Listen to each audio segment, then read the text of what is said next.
Let's talk about this month's most exciting releases.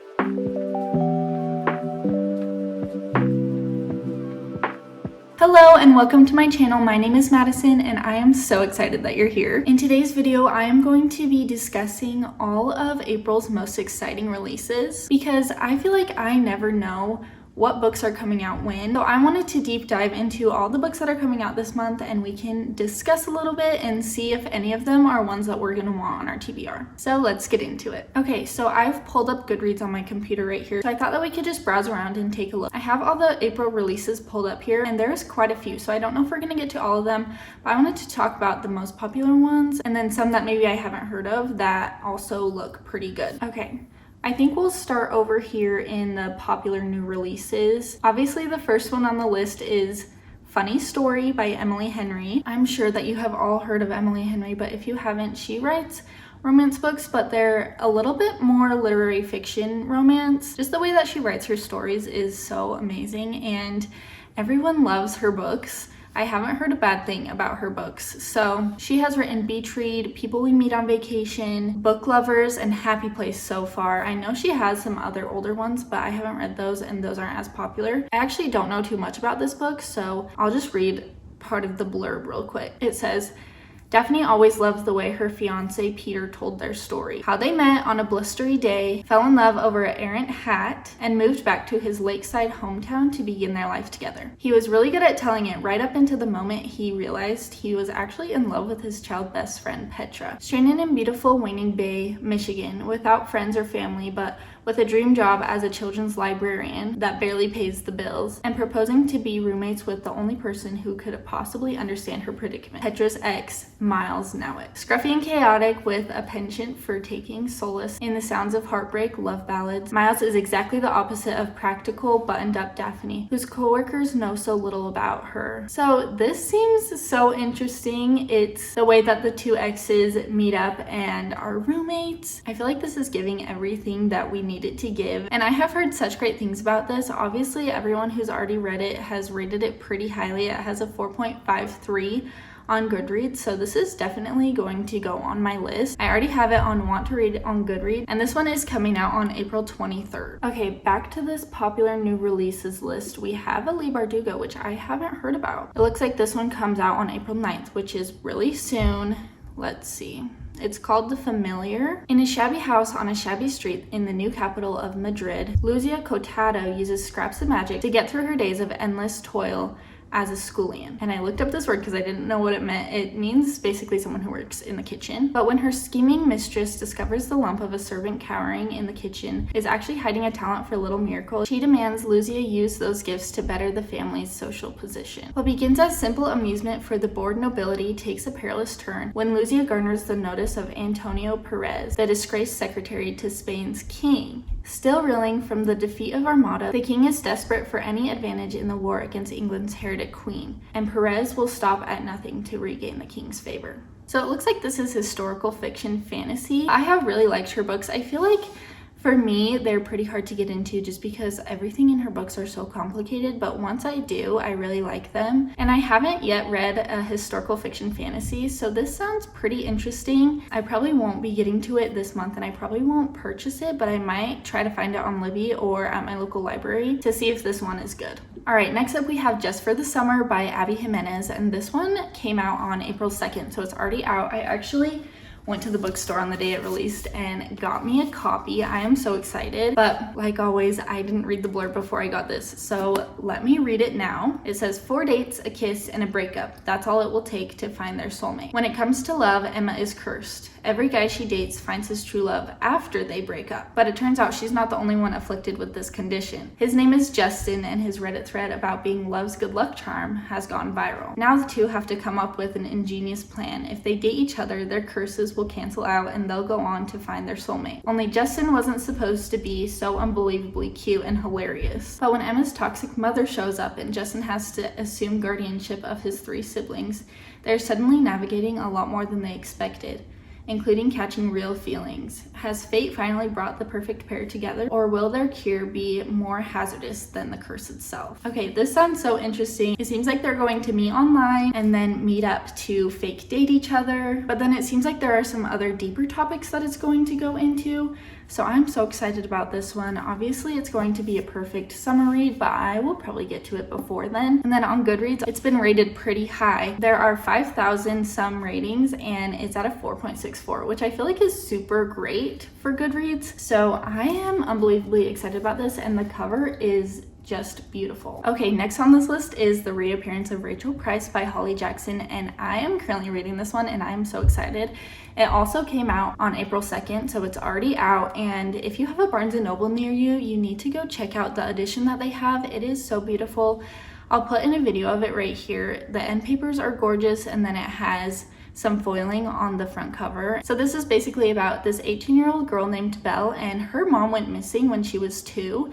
And the last time her mom was seen was in the mall with her, and her abandoned car is found with Belle in it. So obviously Belle was 2 and she doesn't remember what happened. She is kind of mad at her mom. She feels like her mom actually ran away rather than getting kidnapped. So Belle and her dad and the rest of the Price family agreed to be featured in this documentary about this case. And as they are filming this case, her mom actually returns. So like I said, Belle is pretty mad at her mom, and so things don't really work out very well. And Belle is becoming increasingly suspicious of her mom's story. So if you don't know Holly Jackson, she wrote the Good Girl's Guide to Murder series, and that series is actually getting turned into a TV show, which I'm really excited. I think it's coming out this summer sometime, and that one was really popular, and I feel like this one is going to be too. I am about 40% in, and I just am eating it up. It's so good, and all the characters in this book are just really great, and there are aspects that remind me of A Good Girl's Guide to Murder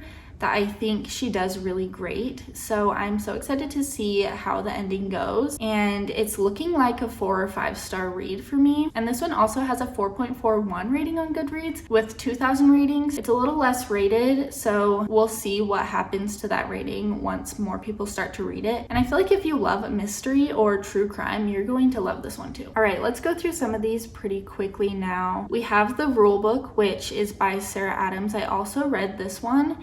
And Sarah Adams is known for closed-door romances, and 2 of her books kind of blew up last year. They're right here. They are Practice Makes Perfect and When in Rome, and these are interconnected standalones. Obviously, they're on my TBR cart, so I have not read them, but I have heard great things about her writing, and I actually did read The Rule Book before it came out. The Rule Book is also an interconnected standalone, and the first one is The Cheat Sheet by her, and that one is also a sports romance. And I didn't read that one, and I didn't realize that they were interconnected, but I read The Rule Book first and thought it was totally fine. You don't need to know what happened in that one. There are some references to it, but nothing that I felt like I was missing out on. I think I will read The Cheat Sheet at some point because I really liked her writing, and just seeing the characters from that book, I feel like I need to know the whole story. But this one is basically about Nora, who is a sports agent, and Derek, who is an NFL tight end, and he has recently suffered from a potentially career-ending injury, and Derek is currently being represented by someone at Nora's agency, and he has to go on medical leave. So Derek needs a new agent, and Nora gets this opportunity. This is her first client ever. She has been an assistant at this agency so far, but Derek doesn't know that it's Nora. The twist is Derek and Nora dated in college and had kind of a messy breakup, so Derek hates Nora, and so they kind of have to figure out how they're going to do this because this could be her big break, and he is worried that no one is going to want to represent him because of this injury. So it's kind of fake dating, and I don't want to spoil too much because I had a trope spoiled for me, and I wish that I just didn't know about that before going into it. So I thought it was really good. I gave this 4.75 out of 5 stars. I love her writing, and there was one spicy chapter, but the author has a note in the beginning to tell you which chapter to skip if you want to keep the door closed. So I thought that was really great, and I did skip that chapter, and I felt like I didn't miss anything. So there is The Rule Book, and The Rule Book also came out on April 2nd, so this one is already out as well. Okay, next we have She's Not Sorry by Mary Quebeca, and this is the author of Local Women Missing, which I read, and I thought it was super fast-paced and pretty interesting. I am not a huge thriller person, so I feel like it has to be super good for me to want to rate it highly. But it seems like this is a thriller about an ICU nurse, and she has a patient that comes in that has a pretty traumatic brain injury from jumping from a bridge and landing on train tracks. But Megan is not sure that she believes that she jumped herself. She thinks that she is pushed. So it kind of goes through that, trying to solve the mystery of who pushed this girl. So it seems like it goes through that of trying to solve this mystery, and it seems pretty interesting. And if it is anything like Local Women Missing, it'll be pretty fast paced. It looks like it has 1,800 ratings and 4.08 out of 5, so it seems pretty good. I don't think I'll be getting to this one anytime soon, but if I am in the mood for a thriller, this will definitely be one that I pick up. This one also came out on April 2nd, so it's already out, so you can get your hands on this one. Okay, this next one is called How to End a Love Story by Yulin Kwam, and it looks like this is the screenwriter of Emily Henry's People We Meet on Vacation and Beach Read, which I didn't know that these were being adapted to film, so I'm super excited about that. And I feel like if she is the one that's writing the screenwrite for these Emily Henry books, her book has to be great. So this one is actually on my TBR already, but I'm going to read this blurb for you guys. Helen Zhang hasn't seen Grant Shepard once in 13 years since the tragic accident that bound their lives together forever. Now a best-selling author, Helen pours everything into her career. She has even scored a coveted spot in the writer's room of the TV adaptation of her popular young adult novels. And if she can hide her imposter syndrome and overcome her writer's block, surely the rest of her life will fall into place too. LA is the fresh start that she needs. After all, no one knows her there, except Grant has done everything in his power to move on from the past, including building a life across the country. And while the panic attacks have never quite gone away, he's well liked around town as a screenwriter. He knows he shouldn't have taken the job on Helen's show, but it will open doors to developing his own projects that he just can't pass up. I'm interrupting after I have filmed this video to say I forgot that I had started filming this on a wide angle, and I had to stop the camera and I didn't put it on wide angle again, so I'm sorry that we have two different angles on here. Just bear with me as I'm trying to figure all this out. Okay, interesting. It looks like we have childhood friends to lovers, maybe. I don't know what their past looks like, so maybe it's also second chance romance, but I feel like the behind the scenes of this is going to be really great, especially because this author is a screenwriter, so she obviously knows everything there is to know about this. And it looks like there's maybe some unresolved issues in the past, a little bit of trauma together that they're going to need to figure out. This is going to be added to my TBR, and I'm super excited about it. And let's see what else we have. So this one is kind of interesting. This is a nonfiction. It's The Age of Magical Overthinking. It's by Amanda Montell, who is the author of Cultish, if you've heard of that one. And the blurb says, magical thinking can be broadly defined as the belief that one's internal thoughts can affect unrelated events in the external. So it seems like it goes over some of the cognitive biases that are in our brains, and it seems pretty interesting, especially as someone who has anxiety and does a lot of overthinking. I feel like this is going to bring a lot of cool insights that I haven't thought of.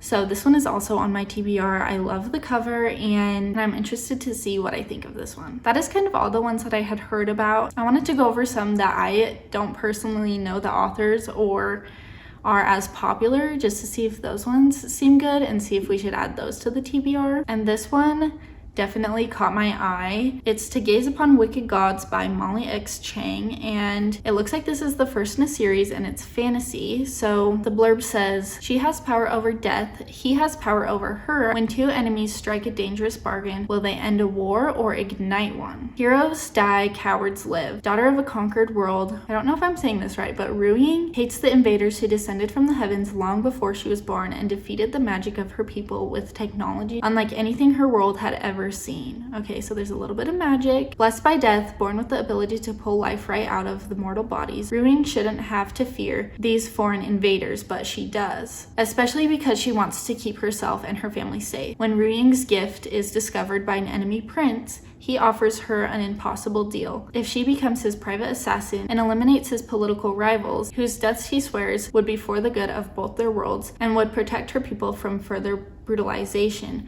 Her family will never starve or suffer harm again, but to accept his bargain, she must use the powers she has always feared, powers that will shave years off their own existence. I am not usually a fantasy reader, but it looks like this one is young adult fantasy with a little bit of romance, and so I feel like because I love romance and because it's young adult, it'll be a little bit easier to read.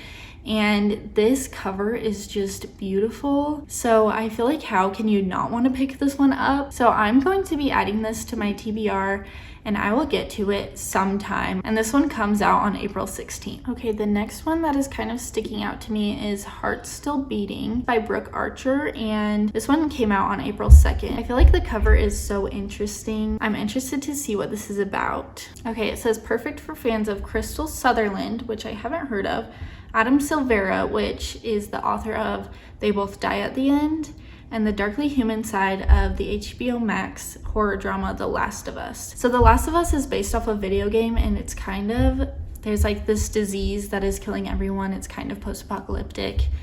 I couldn't finish that TV show, so I don't know if I'll want to read this book, but the blurb says 17-year-old Mara is dead, mostly infected with a virus that brought the dead back to life and the world to its knees. She wakes up in a facility to learn a treatment for the disease has been found. No longer a tick, Mara is placed in an experimental resettlement program, but her recovery is complicated by her destination. She's sent to live with the best friend she hasn't seen since the world ended and since their first and only kiss. 17-year-old Rory is alive, barely. With an impaired mobility of an injury and a dead sister, Rory's nightmares are just as monstrous as the ticks that turned her former best friend. Even after the island, one of a handful of surviving communities, rebuilds itself, Rory is prepared for the ticks to return at any time.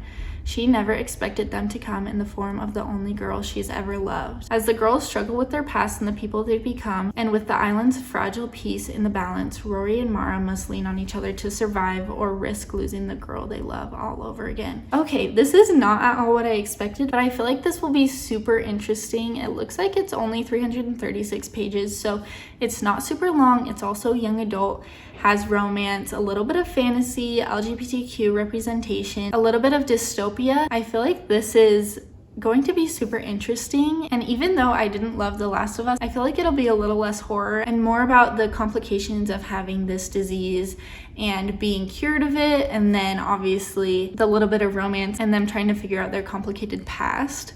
I think this cover works really well for what this blurb says, and I might actually give this one a shot. It looks like it came out on April 2nd, and it has 132 ratings at 4.3. So obviously not a ton of people have read it, but the people who have, it seems like they've liked it pretty well. So I will be adding this to my want to read list. It's not on the top, but if I'm in the mood for this, this will definitely be a perfect choice. All right, let's do one more. Let's see if there's anything that sticks out to me here. Okay, I might do a science fiction because we don't have any of these on the list. It looks like this one's called Ocean's Gadori. I don't know if I'm saying that right. It's by Elaine Yu Cho, and I've got to say it again, I love this cover. It's so interesting with all the details and kind of the supernatural feel of it. So let's see what this one's about. Ocean Yoon has never felt much of a Korean, even if she is descended from the long line of Haenyeo, Jeju's Island's beloved female divers. She's also persona non grata of the Alliance,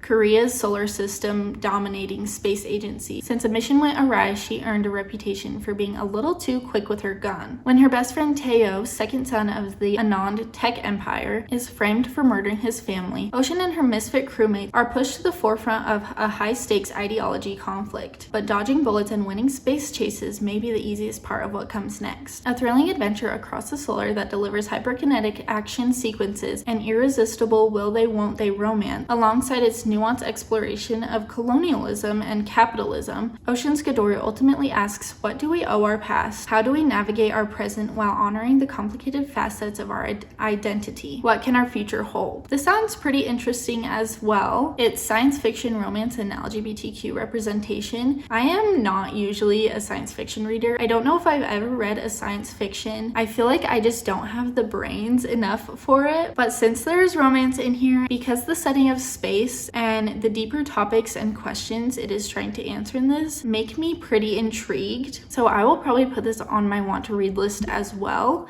It looks like it comes out April 23rd, so near the end of the month, and it has 57 ratings at a 4.09. So the people who have read this book seem to be really enjoying it, so it seems like a good one to start off my science fiction reading with. And that's all the new releases I'm going to go through. Let me know if any of these books interest you and if you're going to put any of these on your TBR. And thank you so much for watching. Make sure to hit the like button if you liked it and subscribe to my channel for more videos like this. And I'll see you in the next video.